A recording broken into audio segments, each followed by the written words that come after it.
Bonjour Monia, je suis contente parce qu'on fait, présentement aujourd'hui, on fait les prévisions pour le mois d'avril. Donc, merci encore d'être là pour le mois d'avril. Mais avant de commencer, je voulais informer les gens que nous allons faire ensemble un concours sur Instagram, Facebook, pour que les gens puissent gagner leur guidance lunaire. Pourrais-tu nous dire vite, vite, justement, c'est quoi une guidance lunaire? Une guidance lunaire, c'est les transits actuels sur le thème de naissance de la personne. Et Mhm. ça permet en fait de voir très concrètement là où tu en es en fait dans ta vie, qu'est-ce qui vient bloquer et de quelle manière en fait tu peux résoudre ça au mieux. Ah, génial, ça. Comme ça nous donne un petit peu, justement, un aiguillage de savoir qu'est-ce qu'on doit faire pour travailler, pour peut-être débloquer certaines choses aussi. Oui. Et puis surtout, ça s'accorder en fait avec les énergies actuelles, parce que parfois, tu sais, on a un peu la tête dans le guidon et on a l'impression en fait que notre priorité c'est ça, alors que du coup, dans la vie, eh bien, il y a autre chose de beaucoup plus grand, ou en tout cas de plus prioritaire, dont on n'a pas forcément conscience. Et la guidance lunaire, elle te permet surtout ça, de voir là où tu dois mettre ton énergie et ton temps pour que justement les choses se fluidifient en fait. C'est surtout ça l'objectif. Ah, génial. Donc, on fera tirer ça très prochainement ensemble au courant du mois d'avril. Donc, j'invite tout le monde à venir nous suivre sur Facebook et Instagram pour pouvoir gagner ce merveilleux prix. Donc, sans plus tarder, allons-y avec les prévisions des énergies du mois d'avril pour pouvoir nous donner le pouls sur qu'est-ce qui va se passer, puis aussi nous dire quels signes vont être un peu plus impactés au mois d'avril. Oui, oui, surtout que en fait, le mois d'avril est quand même super chargé. Donc moi, je vais donner en fait pour commencer samedi toutes les grandes dates pour que peut-être les gens se les notent. Je OK. ne vais pas là aujourd'hui voir tout ce que je vais dire à haute voix, mais juste déjà pour que les gens puissent se les noter, tu vois, dans un calepin, s'ils ont envie en tout cas de tenir une sorte de journaling de météo. OK. Je trouve que c'est toujours intéressant. Bonne Euh, idée. Il y a plein de choses en fait au mois d'avril. Le mois d'avril est un mois qui va beaucoup bouger. Peut-être d'ailleurs que vous le sentez.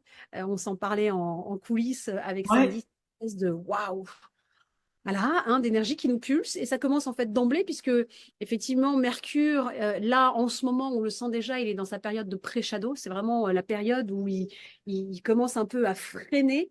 Et le 2 avril, il rentre dans sa période de rétrogradation.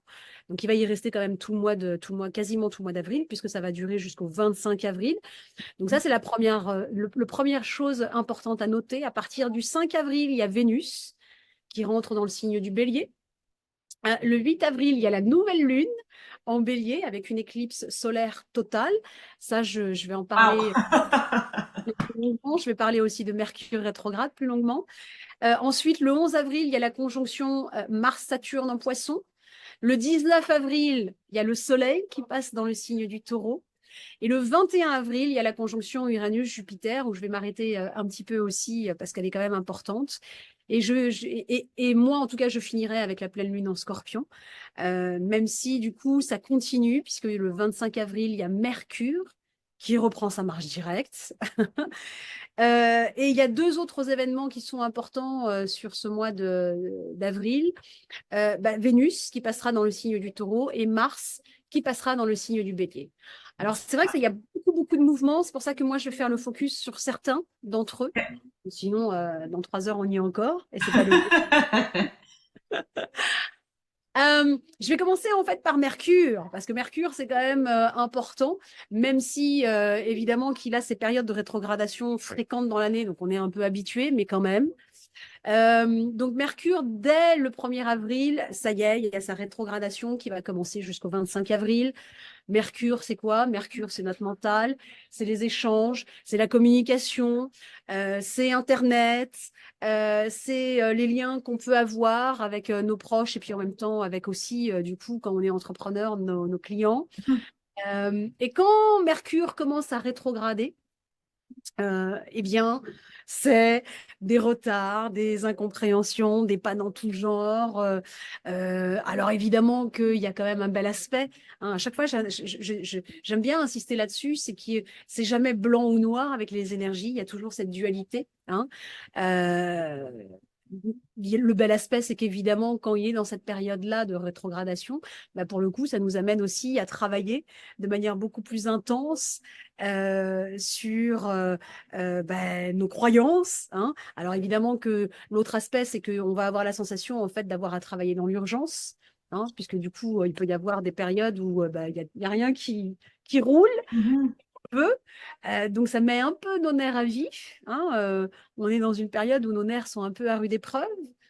Ça peut être plein de choses. Ça peut être, bah, on a envie de démarrer un truc, un projet, une formation, je sais pas, un stage, un apprentissage, enfin bon, bref. Et puis bah du coup, il y a des délais qui sont pas forcément respectés. Il y a des choses qu'on avait envie de faire qu'on n'arrive pas à faire ou qu'on va faire dans l'urgence. Parce que du coup, on va cumuler en fait plein de trucs qui n'ont pas été faites dans les temps. Et tu vois, il y a vraiment cette sensation en fait de... Voilà. Donc, euh, on doit être beaucoup plus vigilant sur notre communication, sur comment est-ce qu'on communique. On doit être beaucoup plus vigilant sur justement tout le langage intérieur, le discours intérieur qui s'enchaîne, surtout quand les choses ne vont pas bien. Parfois, le mental, il peut être très, tu vois, Ouais, c'est un très peu tard. éparpillé, là. Euh, ça peut générer des doutes, ça peut, tu vois, générer en fait des grosses remises en question. Et puis, bah voilà, tout ce langage intérieur qui peut parfois aussi nous, tu sais, nous en mettre plein euh, sur les épaules, quoi. Donc, pendant toute cette période jusqu'au 25 avril, moi, j'aurais plutôt tendance à prendre du temps avant d'agir. Et tu sais, c'est le fameux dicton tourné 7 fois, je crois. Ouais, Sa tourner langue. sa langue 7 fois avant de parler ou chaque chose en son temps ou lentement mais sûrement. Ah, comme disent les Italiens, tu sais, c'est qui va piano va sano, qui va sano va lontano. Tu vois, qui va tout doux va loin et qui va loin va en paix ou va sereinement, tu vois. Donc, c'est vraiment ce dicton-là jusqu'à ce que, bah, à partir du 25 avril, quand Mercure reprendra sa marche normale, quoi. Alors, les signes qui vont être le plus impactés, j'ai envie de dire, surtout par rapport à cette période-là, et puis aussi par rapport à tout ce qui va se passer au mois d'avril, c'est vrai que c'est tous ceux qui vont avoir bah, les luminaires, donc Soleil, samedi, et Lune, euh, ou ascendant dans évidemment le signe du Bélier, et plus particulièrement bah, entre la période, en fait, justement, où, en tout cas en ce qui concerne Mercure, entre le 16 degré et le 27 degré du Bélier. Hein. C'est vrai que ce sont des signes qui vont être beaucoup plus touchés, sans oublier les Gémeaux, hein, comme moi aussi, puisque du coup, évidemment que Mercure est gouverné par... enfin, le Gémeaux est gouverné par la planète Mercure, donc forcément que les Gémeaux seront aussi touchés. Donc, on sera beaucoup plus impacté, mais globalement, évidemment que ça concerne le monde, enfin voilà, tous les autres signes. Et l'invitation, bah, pour le coup, c'est vraiment d'aller voir justement pendant toute cette période. Alors évidemment, même si vous n'avez pas les luminaires ou vous n'avez pas d'ascendant, peut-être vous pouvez aller voir ce que vous avez dans le signe du bélier, hein, pour voir bah, dans quelle maison aussi, parce que c'est pas que le signe, après c'est quelle est la maison pour connaître justement le domaine de vie. Et à partir de là, vous pouvez alors pour le coup voir ou revoir plutôt bah, toutes les mécaniques, tu vois, tous les mécanismes, toutes les croyances qui sont touchées en lien avec le domaine de vie plus particulièrement. Hein. Après, voilà, si vous avez des doutes, bah, vous pouvez aussi aller voir sur Internet, tiens, la maison 2, c'est quoi juste pour exemple, la maison 2, évidemment, c'est tout ce qui touche en fait les valeurs, qu'elles soient personnelles ou monétaires. Si vous avez par exemple Vénus, bah, ça va toucher plus en fait vos croyances sur l'amour, sur le couple, sur les valeurs aussi et la valeur que vous vous donnez. Si c'est la lune, bah forcément, c'est toutes les valeurs féminines, hein, tout notre rapport au féminin. Bref, hein, c'est un peu pour voir un petit peu de quelle manière vous pouvez vous décrypter ce qui va se jouer hein, dans cette période-là. Euh, et comme je parlais de Vénus, Vénus, elle va rentrer, elle aussi, le 5 avril et toute la période en fait du mois d'avril, elle va être dans le signe du Bélier. Hein. Donc, avec une conjonction à Neptune. Donc là, pour le coup, en plus c'est un bel aspect parce que pour le coup, tout dépend après évidemment de votre thème de naissance, puisqu'il n'y a que lui qui fait foi de vérité. Mais voilà, c'est un bel aspect. Ça peut être des rencontres amoureuses, des unions d'âme, ou en tout cas, on a vraiment la sensation d'être porté par une espèce de vague de romantisme, de douceur, d'idéaux. Et c'est un beau transit parce que quelque part, on a la sensation, quand on fait des rencontres comme ça, que les choses, elles se basent aussi sur une compréhension, sur une empathie. Il y a, euh, comme des rencontres de cœur à cœur. On a la sensation en fait de se comprendre sans même peut-être avoir à parler. Euh, Mhm. et en même temps, c'est des belles périodes aussi si on est dans des processus peut-être de guérison, de pardon. Évidemment que c'est des belles choses aussi, un beau transit, puisque Vénus nous parle aussi d'argent, hein, valeur monétaire. Donc, pourquoi pas tout ce qui est en rapport avec peut-être des gens qui travaillent dans les activités de soins, hein, avec Neptune, d'aide à la personne, de bien-être, d'activités spirituelles, artistiques.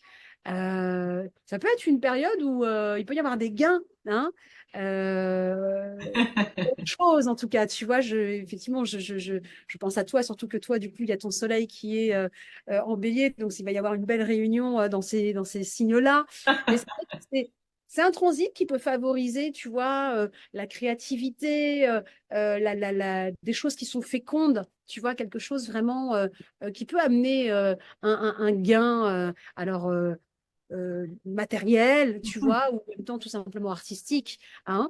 Euh, alors évidemment que il y a l'autre aspect, c'est pour ça que je donne toujours les deux, en fonction Mhm. évidemment de ce que ça fait comme aspect dans votre thème, hein.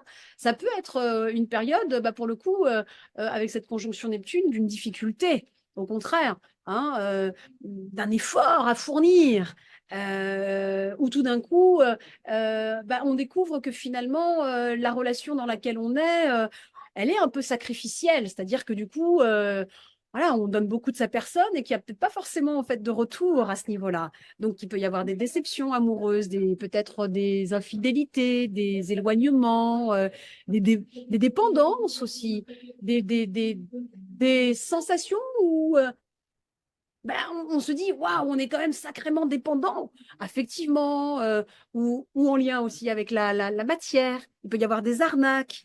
Euh, voilà, des choses, évidemment, toujours en fonction des autres aspects aussi de votre thème. C'est pour ça que je donne toujours les deux aspects. Mhm. Euh, Ensuite, on passe directement à la nouvelle lune qui a lieu bah, quelques jours plus tard, puisque c'est le 8.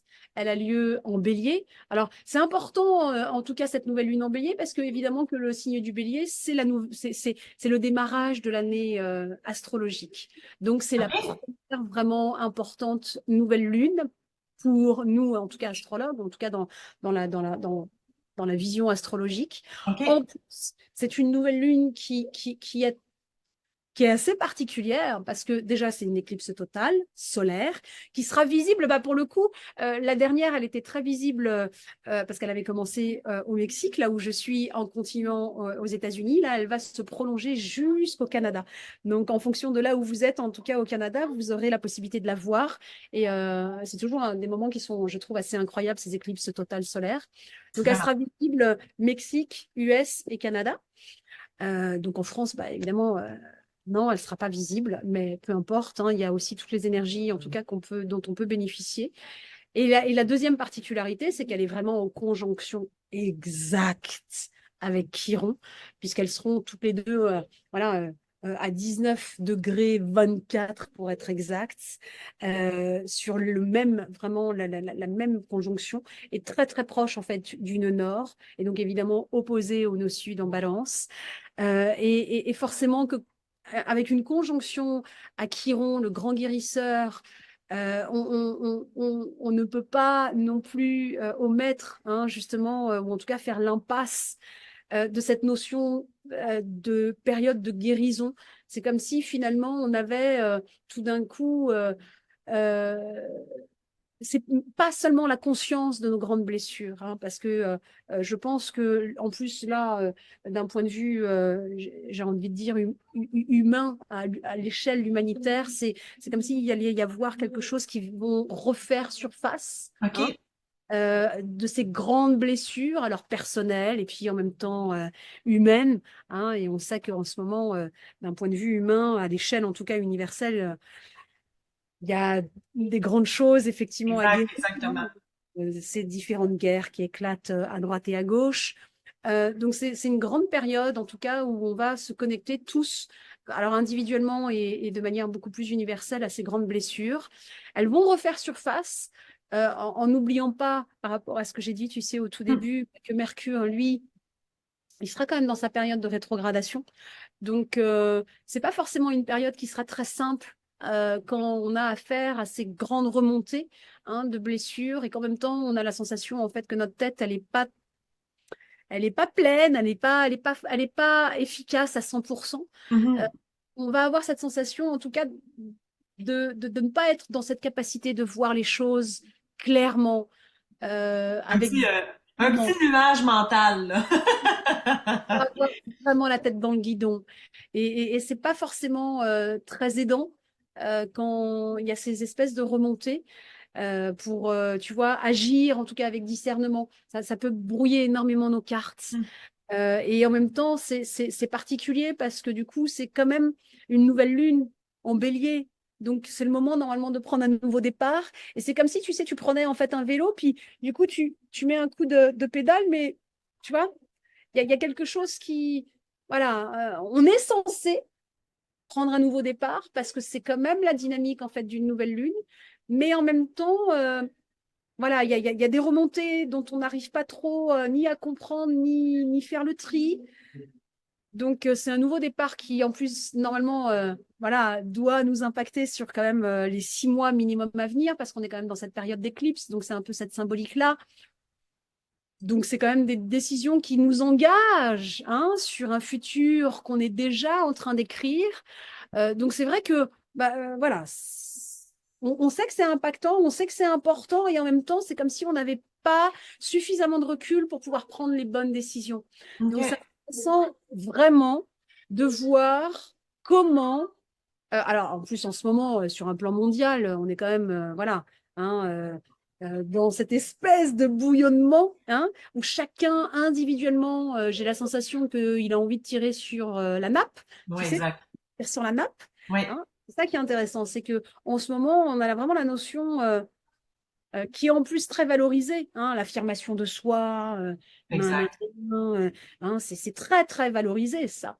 Sauf que du coup, là, on est quand même dans l'ombre du bélier. Hein, l'ombre du bélier, ça peut être effectivement, je pousse du coude, le fameux moi-je, et puis peu importe hein, l'impact que ça peut avoir sur les Ouais, autres. vraiment comme la cible est là, on s'envole là. Ouais. Sans chercher en fait à voir, bah ah ouais, mais attends, l'effet papillon, il Mhm. existe. Hein. Et du coup, comme c'est en même temps quelque chose de très valorisé, hein, le fameux, puis on le voit avec les selfies, les machins, enfin bon, bref, c'est très, très valorisé en ce moment. Et en même temps, bah, Mars, conjoint à Saturne, parce que Mars, il est rentré en Poisson, c'est quand même le gouverneur du signe du Bélier, Mhm. qui est collé serré en fait à Saturne, dans un signe justement qui nous pousse quand même à nous diluer, à dissoudre notre ego. Et je trouve que c'est un beau message en fait de ce gouverneur de ce signe qui en ce moment ne fait parler que de lui, puisqu'on est quand même dans la saison du Bélier, et qui nous dit que bah, peut-être en ce moment, c'est quand même le moment de prendre le temps Mhm. avant de dire des choses, avant de faire des choses, avant de prendre des grandes décisions qui vont nous impacter quand même sur une grosse période. Et que là, peut-être pour le coup, de se rappeler que toutes les décisions qui sont prises sous l'impulse en fait de nos émotions, voilà, c'est peut-être pas les plus bénéfiques. Parce que ce qui est intéressant dans ce Mars en Poisson collé serré à Saturne, euh, ben, moi, tu sais, ça me fait penser énormément à un dicton arabe, hein, qui dit qu'en période de grosse tempête, on ne hisse jamais les voiles. Exact, exact. Voilà. On attend, hein, on fait le dos rond. Exactement. Ça, c'est avec la sagesse, c'est avec les années qu'on est capable de d'arriver à Oui, ça. oui, oui. Et là, je trouve qu'il y a un peu de ça, hein, surtout qu'on sent en fait que les énergies, elles nous poussent comme ça dans le dos. Exact. Hein. Et que finalement, bah ouais, peut-être que là, l'idée, c'est de se connecter justement à cette autre dynamique martienne qui, lui, est en train de côtoyer les eaux du poisson et d'être dans un élan en fait complètement neuf, ok? Oui, qui nous pousse en fait à nous affirmer avec confiance, ok? Bien sûr, avec passion et énergie, vers un but palpitant, oui, mais pour autant qu'on a quand même pris le temps, alors non seulement de construire en amont, mais en même temps de voir aussi l'effet papillon qu'il peut y Exact. avoir, parce Oui. qu'on n'est pas seul. Mhm. Mhm. Donc voilà, c'est un peu tout ça, je trouve qu'il y a, entre autres choses, hein, dans cette nouvelle lune. Parce que elle va nous permettre quand même d'avoir ce fort engagement au sein d'un groupe, avec des belles capacités justement à, à transmettre aussi hein, des enseignements. Enfin, il y a toute cette belle énergie qui va nous permettre de défendre, évidemment aussi, euh, ce qui nous semble aussi important pour soi, mais encore une fois, pas forcément tirer la nappe à soi. Hein. OK. C'est toute cette, voilà, cette subtilité. Euh, et encore une fois, juste encore un éclairage sur ce Mars, hein, qui sera conjoint exact le 11 avril à Saturne en Poisson. Moi, je trouve que c'est un bel aspect parce que, évidemment, Mars garde encore, si tu veux, son côté yang, parce que c'est une planète de feu, donc la motivation, elle sera forte, elle sera intense, mais en même temps pour réaliser euh, peut-être des rêves, des choses, ou en tout cas des projets, tu vois, qui étaient connectés à peut-être une intelligence en lien avec le cœur et pas forcément avec la tête. Tu vois, il y a quelque chose où ce Mars, moi je le vois souvent, tu sais, comme cette espèce de sabre qui vient aussi couper un certain nombre de choses, tu vois, on coupe. Et là, c'est comme si on était un peu paré, ça y est, hein, pour se lancer. Alors peut-être dans des aventures complètement impossibles, hein, c'est peut-être. Hein, Des grands projets, là. grand projet. Et en même temps, avec Saturne, tu vois, qui est pas loin, Mars, c'est comme s'il pouvait comprendre que bah, il est quand même, tu vois, paré, stable et serein pour Mhm. bâtir aussi sur du long terme. C'est C'est comme si il n'est pas habitué à ça, hein, mhm. Mars. Mars, il y va et puis voilà, quoi, faut que ça vienne Pose tout de pas de suite. questions, exact. C'est tout de suite maintenant. Ouais, hein, c'est voilà, Exact. c'est un peu Amazon, quoi. Voilà, je suis Oui. 4 heures. Et là, j'aime bien, moi, avec ce Saturne, tu vois, en poisson, parce que là, pour le coup, ben, non, il comprend peut-être que c'est, tu vois, quelque chose qu'il est en train de bâtir sur plus long terme. Donc oui, il y aura aussi cette capacité de pouvoir se connecter à notre langage aussi intérieur, à nos intuitions, à nos aspirations, à nos intuitions, à l'inconscient, tu vois, à des choses qui sont peut-être pas de l'ordre de peut-être quelque chose évident hein, pour Mars, qui est plutôt on y va, on y rentre, mais en même temps, c'est une super période. Alors là, pour toutes les activités euh, créatives, les activités de cœur, les choses qu'on a envie de porter jusqu'au bout, c'est le bon moment. Alors, l'aspect évidemment un peu plus contraignant de ce Mars conjoint à Saturne à partir du 11 avril, c'est justement de sentir le poids des contraintes, le poids des obstacles, le poids des limitations, finalement de les percevoir comme un handicap, comme un boulet, ou même de ne plus savoir, peut-être d'être dans le flou, peut-être de perdre aussi de la motivation, parce que Mars, s'il n'est pas motivé, il ne fait plus rien. Hein. Mhm. Bélier, il faut. Lui, son gasoil, c'est des projets. Donc, c'est ça qui le motive et c'est comme ça qu'il avance. Donc, c'est peut-être l'aspect duel hein, de ce Mars conjoint à Saturne. Mais voilà, le 19 avril, le Soleil y rentre en Taureau. Là, on sera dans une autre dynamique que celle évidemment du Bélier. Le Soleil sera toujours au carré avec Pluton. Donc, peut-être que là, quand il va rentrer en fait en Taureau, ben, tout ce qui était bancal, tout ce qui était un peu, ça tenait sur trois pieds, mais bon, c'était pas, voilà. Et ben là, voilà, avec le Soleil en Taureau, c'est plus possible. Ça va prendre une autre forme, laquelle je n'en sais rien, mais ça peut éclater en tout cas pour se transformer avec ce carré en Pluton. OK.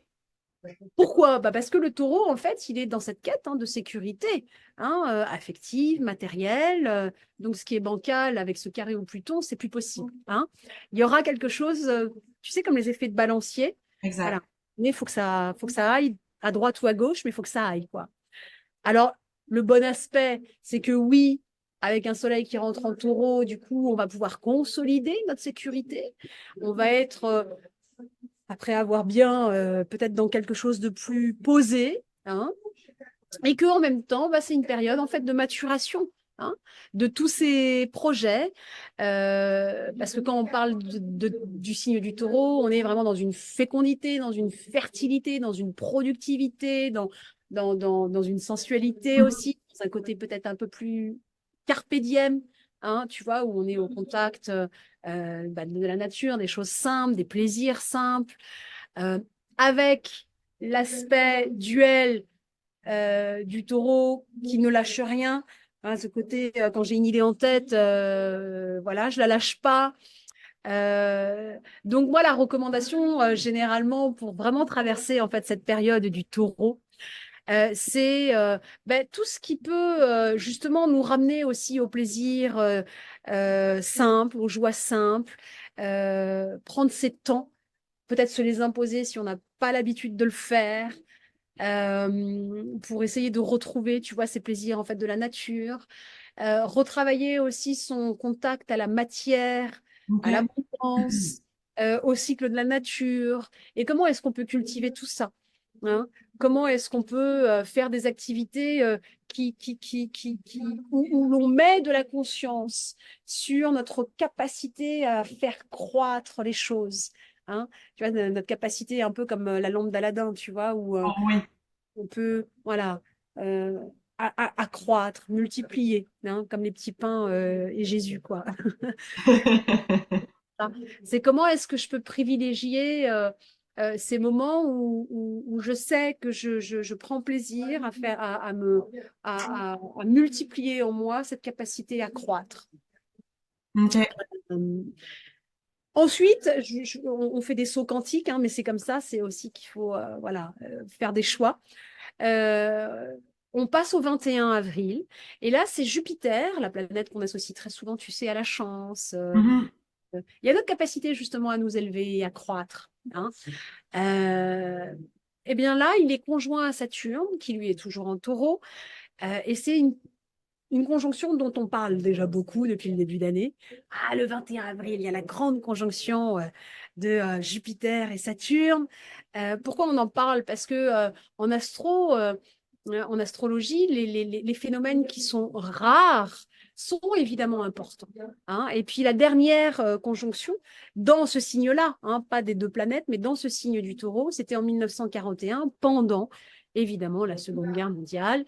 Donc, forcément que on s'attend hein, avec effectivement cette charge aussi bah, de Jupiter qui est un peu l'effet loupe. Hein, Jupiter, il a un grain de sable, il va t'en faire un désert. Hein. Et en même temps, Uranus, je ne sais pas pourquoi je parlais de Saturne, donc je suis restée encore avec Saturne, c'est Uranus évidemment. Uranus, bah, c'est la planète de la révolution, c'est la planète de l'évolution, c'est la planète très électrique. C'est une planète en fait qui nous amène du changement, mais tu sais, du changement rapide, tu vois. OK. Et c'est une planète tu peux, toi, te faire des films sur des changements en te disant, ah oui, alors il va y avoir ça, ça, ça. Et en fait, Uranus va te prendre au dépourvu. Tu vois, il y a l'effet surprise. Tu ne peux rien prévoir. Donc, quand Uranus est conjoint à la planète qui fait un effet loupe, en connaissant un peu la charge, si tu veux, de surprise, d'évolution et de révolution que peut avoir Uranus, on peut quand même s'attendre un petit peu à tout, tu vois. OK. D'autant plus que Pluton, bah, pendant ce temps-là, on connaît la charge qu'il peut avoir de détruire, de dissoudre, de déconstruire. Bah, lui, il est en train déjà, euh, avec cette entrée en Verseau, quelque part, de déconstruire hein, tout ce qu'on a connu à présent, en lien avec évidemment les grandes thématiques du Verseau, c'est-à-dire notre lien à l'autre, entre autres choses. Hein. Et le Verseau, c'est le signe qui est gouverné par Uranus. Donc Uranus, bah, il va venir un peu chambouler tout ça. OK. Jupiter, c'est l'effet loupe. Donc, autant dire que les deux réunis, c'est quand même une force et une énorme énergie qui a la capacité quand même de déplacer des montagnes.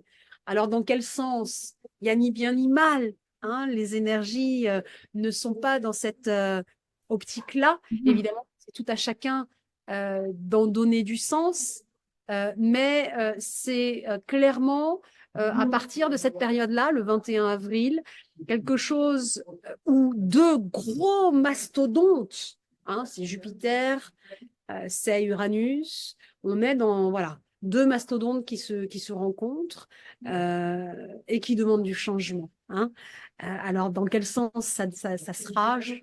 Évidemment, il y a toujours les deux sens et je vais les donner parce que c'est un excellent moment, évidemment, pour alors démarrer des nouvelles choses, des trucs qui peuvent être originaux, qui peuvent être motivants, euh, qui nous amènent aussi des qualités, en fait, de partage de connaissances, de réceptivité, euh, en lien évidemment avec la groupéité, en lien avec notre capacité aussi à transmettre, par exemple, euh, un savoir, des pédagogies, ou tout simplement à titre personnel quand on a envie en fait de prendre un virage à 360 degrés et qu'on sait que ce virage va nous amener à ouvrir de nouvelles expériences.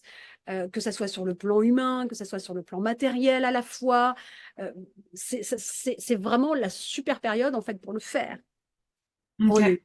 On se souvient, hein, Mars en Poisson, conjoint à Saturne, organiser quand même le truc un peu en avance, quoi. Hein, mais c'est la super période pour faire ce virage. Si on a des idées qui sont un peu pas conventionnelles, un peu voilà, quel que soit le domaine, hein, mais des choses qui, on le sait, peuvent nous permettre de nous émanciper aussi d'une certaine manière. Hein, OK. parce que ça va nous amener des ouvertures, ça va nous amener des rencontres. Enfin voilà, c'est vraiment une super période où vraiment ça peut nous amener des très très très très belles choses, de réformes, d'innovation, voilà, dans les domaines évidemment économiques, en lien avec tout ce qui touche aussi à Vénus, hein, puisque Uranus est dans le domaine du taureau, donc la beauté, l'esthétisme, enfin voilà, des mouvements en tout cas qui sont importants. Alors, et de l'autre côté, il peut y avoir aussi des mouvements qui vont être très contestataires, évidemment.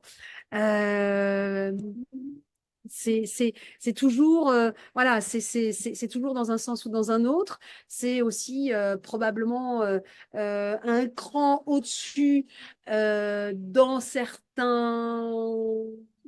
certaines zones du monde où là, pour le coup, on va peut-être monter une marche supplémentaire hein, par rapport à, voilà, enfin, à des mouvements qui sont déjà très violents. Voilà, c'est clairement une période où il va y avoir à un moment donné un changement radical. Et ce changement, il peut prendre évidemment différentes formes. Et c'est tout à chacun hein, de prendre la responsabilité aussi hein, de ça. Euh, je vais juste terminer sur la pleine lune.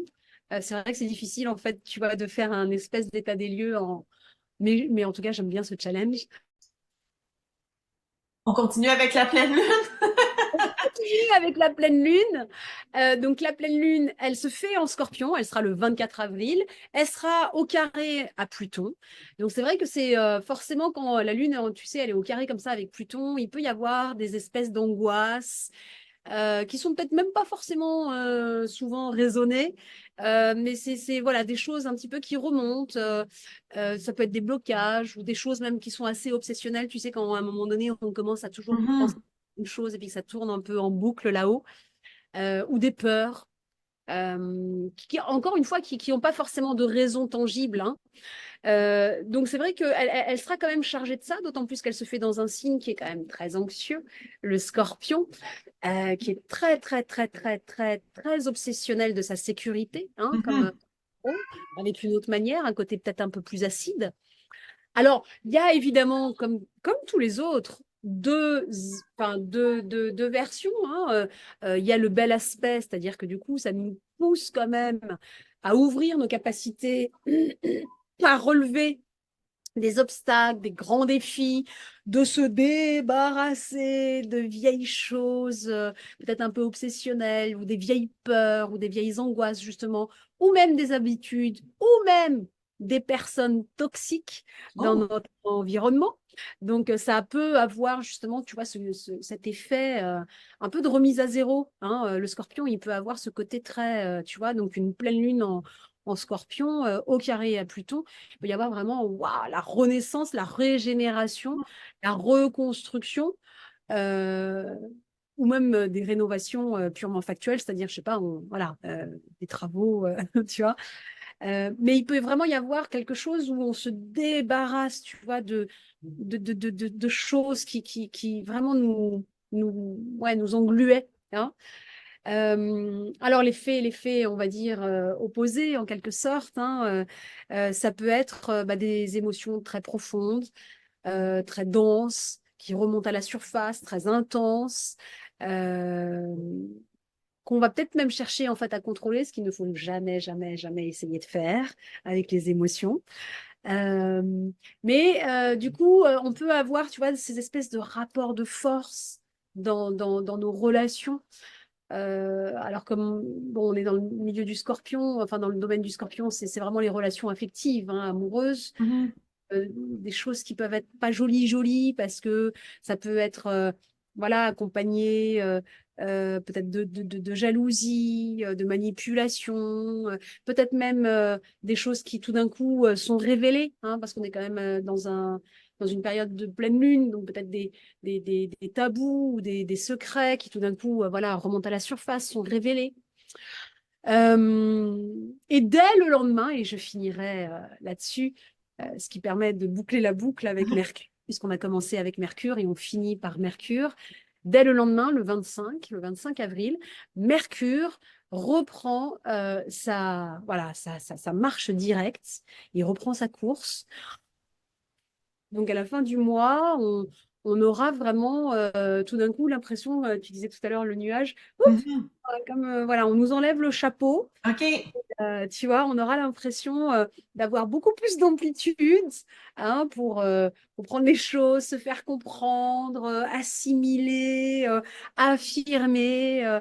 Et pour le coup, c'est peut-être là qu'on aura la sensation de pouvoir, ça y est, hein, lancer OK. un projet, hein, sur lequel On respire à nouveau. voilà. Et on y voit beaucoup plus clair. Donc, ça va nous permettre quand même ouais, de revenir sur ces fameux projets et puis bah, tout ce qu'on a peut-être mis de côté ou tu vois, toutes ces choses pendant la période de rétrogradation qu'on a dû mettre peut-être de côté parce que ça marchait pas. Ah, là, ça y est, hein, on saura mieux ce qu'on veut, comment l'aborder, comment le communiquer, comment, voilà. Et il y aura quelque chose de beaucoup plus wouh, hein, Un beau lâcher prise. ouais, ouais. Donc, ça fera du bien parce que du coup, on aura la sensation, ça y est, que notre tête, elle tourne à plein régime là et qu'on aura remis, tu vois, les pièces, enfin tout le puzzle au bon endroit Exact. et on retrouvera quelque chose de beaucoup plus spontané, quoi. Donc, OK. c'est un mois qui est chargé. Ben, je sens ça, je me sens vraiment particulièrement visée. Mais bon, justement, dans ce que tu disais, tu sais, d'avoir aussi dans tout ça une sagesse, d'avoir un pas de recul en lien avec aussi les émotions, de les laisser passer. Tu sais, les émotions, c'est comme, c'est un nuage, c'est un bateau, on le laisse passer, puis après ça s'éclaircit, là, tu sais. Fait Mm. que je pense que ça va être le petit, l'ordre du mois, hein, de faire un petit pas de recul, justement, pour un peu pas regarder passer la parade, mais Ouais. si on veut pas se ramasser trop dans la parade puis savoir où donner de la tête, ben faire un petit pas de recul pour pouvoir mieux passer le mois, je pense. Oui, oui, clairement. Et puis pour pouvoir surtout faire son pas, voilà, le pas d'après, hein, et pas Exact. tomber, pas trébucher. Ah, exactement. Encore une fois, Monia, merci de avoir éclairci, de continuer à m'éclaircir parce que justement, en travaillant comme ça avec toi, en t'écoutant pour les énergies, ben, ça me permet de comprendre tu sais, un peu plus les choses justement qui s'appliquent à moi, comprendre les énergies, de faire les liens aussi entre les signes, les planètes. Excuse-moi, là, je suis vraiment distraite. Fait que c'est ça. Donc, s'il y a des gens qui aimeraient ça faire leur thème astral, une guidance, ils peuvent le faire avec toi. Puis ils obtiennent aussi un petit pourcentage de rabais. Toi, tu es en euros, moi je suis en canadien, mais ça donne somme toute à peu près un 10 $ comme on dit de rabais avec le code Sœur Fléchée. Donc, merci encore une fois. Cette vidéo-là, je vais la partager sur Facebook, sur aussi YouTube. Ça va être dans mon groupe privé. Donc, c'est toujours vraiment un plaisir de travailler avec toi. Puis, merci encore pour ça. Puis, on se retrouve très bientôt. Merci beaucoup et bonne traversée. Merci. Ciao. Bye.